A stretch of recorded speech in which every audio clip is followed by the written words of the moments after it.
வளிமண்டல சுழற்சி காரணமாக தென் தமிழக மாவட்டங்களில் பரவலாக கனமழை பெய்து வருகிறது. குறிப்பாக கன்னியாகுமரி, திருநெல்வேலி, தென்காசி, தூத்துக்குடி மாவட்ட மக்கள் கடும் நெருக்கடியை சந்தித்து வருகின்றனர். இந்த 4 மாவட்டங்களும் தமிழகத்தில் இருந்து துண்டிக்கப்பட்டுள்ளது. மின்சாரம், குடிநீர் இல்லாமல் மக்கள் தவிக்கின்றனர். கிராமப்புறங்களை விட நகர்ப்பகுதிகள்தான் அதிகம் பாதிக்கப்பட்டிருக்கின்றன.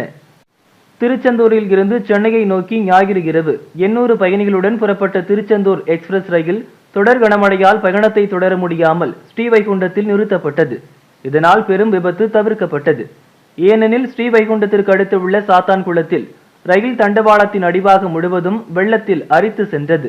கொஞ்சம் மிஸ் ஆகி இருந்தாலும் ரயில் பெரும் விபத்திற்கு உள்ளாகி இருக்கும். ஸ்ரீவைகுண்டம் ரயில் நிலையத்தில் சிக்கியுள்ள அனைத்து பயணிகளையும் மீட்கும் முயற்சியை ரயில்வே தொடங்கியது. 800 பயணிகளில் 300 பேர் மீட்கப்பட்டுள்ள நிலையில் இன்னும் 500 பயணிகள் ரயில் நிலையத்திலேயே தங்க வைக்கப்பட்டுள்ளனர்.